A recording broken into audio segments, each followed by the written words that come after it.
You're listening to the Study Legal English podcast, the world's first legal English podcast, helping lawyers and law students become fluent in legal English. Hello and welcome to episode 45 of the Study Legal English podcast. I am your host Louise, and today we are continuing with the topic of the history of the judiciary of England and Wales. I'll be reading the second part of the article we started last week. The article is published at www.judiciary.uk, and so if you want more or less the transcript of this show, you can visit the website for the article. Last week we covered the first 500 years of the evolution of the judiciary, and today we'll deal with the next 500 years. So let's get started. Part 2. From 1540 onwards, Henry VIII had no judges in his Privy Council. His son Edward VI and daughter Mary I did include judges on their own Privy Councils, but Elizabeth I excluded them for 40 years. In 1553, Mary I also removed 3 judges from office, but Elizabeth I made no changes on assuming the throne, although she did remove one later during her reign. The judiciary were becoming separate from the executive, although it was generally accepted at this time that even the king was subject to the laws of the land. The Reformation added to the sovereign's powers. The state had taken over the church's privilege to define the laws of God, and had removed the influence of the Pope as the ultimate arbiter on earth. So the king remained principal lawmaker, with the judges as interpreters of that law, a potentially uneasy relationship.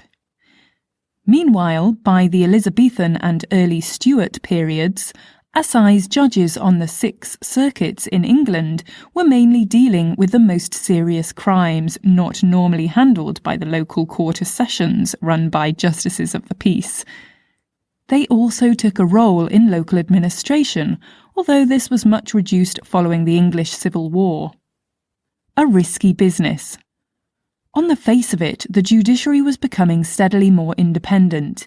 In 1642, Charles I was forced to agree to the appointment of judges during good behaviour, and their salaries were raised from under £200 to £1,000 a year in 1645. On the restoration of the monarchy in 1660, all judges, and there were just 12 at this point, 4 in each of the common law courts, remained in office. But in 1668, the system of appointments during pleasure was reintroduced, and in the last 11 years of his reign, Charles II sacked 11 of his judges. The next king, Charles's brother James II, sacked 12 in just 3 years. This was bound to affect the quality of the judiciary. Judges knew very well their jobs were at risk if the sovereign did not like their judgments. A new independence. The day after the House of Commons resolved that James II had abdicated, a parliamentary committee drew up heads of grievances to be presented to the new King William III. The document contained, among other things, items on paying judges' salaries out of public funds and preventing judges being removed or suspended from office unless by due cause of law.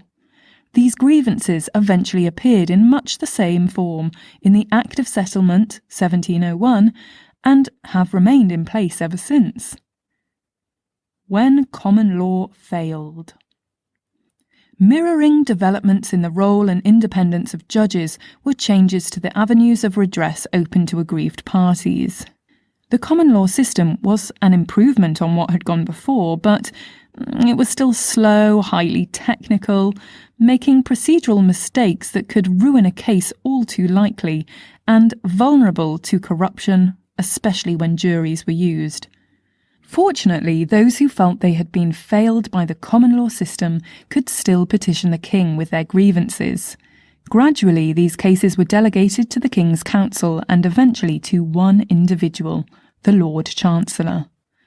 Because of this, the Lord Chancellor came to be known as the King's Conscience, and began to preside over his own court, the Court of Chancery.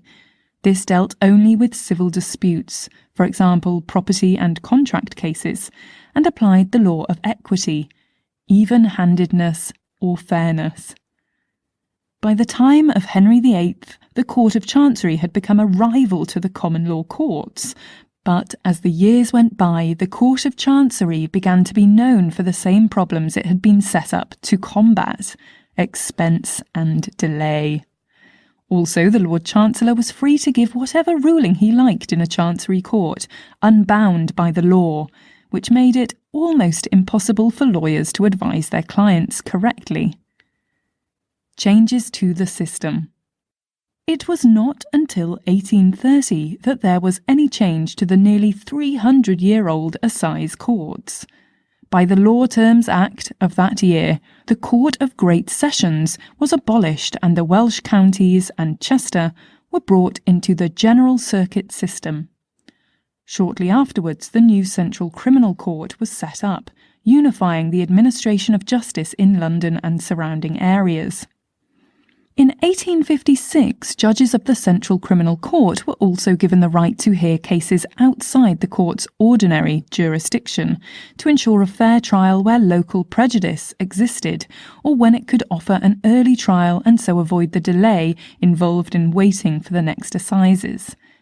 County courts dealing with civil cases were created under the County Courts Act 1846. The Judicature Act 1873 and after. In 1873, Parliament passed the Judicature Act, which merged common law and equity. Although one of the divisions of the High Court is still called Chancery, all courts could now administer both equity and common law, with equity to reign supreme in any dispute. The same Act established the High Court and the Court of Appeal and provided a right of appeal in civil cases to the Court of Appeal. Criminal appeal rights remained limited until the establishment of a Court of Criminal Appeal under the Criminal Appeal Act 1907. The Court of Criminal Appeal sat for nearly 60 years, until its existence as a separate body was ended by the Criminal Appeal Act 1966. Its jurisdiction passed to the Court of Appeal. The Crown Court is created. Crown courts, as we know them today, were not actually established until 1956, and then only in Liverpool and Manchester. These courts also took over the Court of Sessions work in their cities. The Royal Commission on Assizes and Court of Sessions, 1966 to 1969, led to the abolition of Courts of Assize and Court of Sessions, and the establishment of a new Crown Court to deal with business from both, under the terms of the Courts Act 1971. But still not separate. Hundreds of years of evolution may have resulted in an independent judiciary, but that doesn't mean they were entirely separate from the government. Chief Justice Lord Mansfield was in the cabinet between 1757 and 1765, for example. And more recently, Lord Cave was Home Secretary for a couple of months at the end of the First World War, when he was also serving Lord of Appeal in Ordinary or Law Lord. And until 2006, the Lord Chancellor was part of the Executive, the Legislature, and the Judiciary.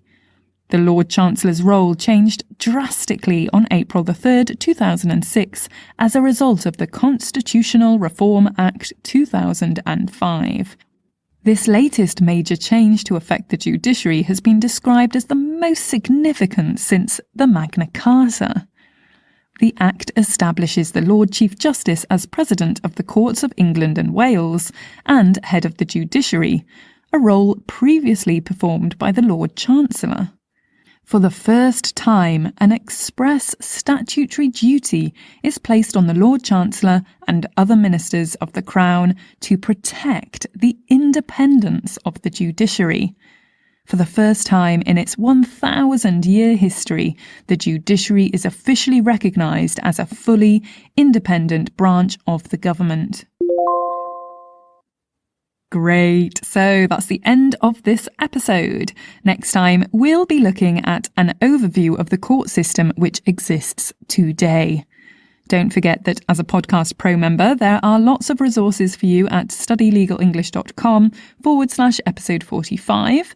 And if you like this show, if you have any comments, then drop me a line at info@studylegalenglish.com. You know that I would love to hear from you. So thanks for listening and see you next time.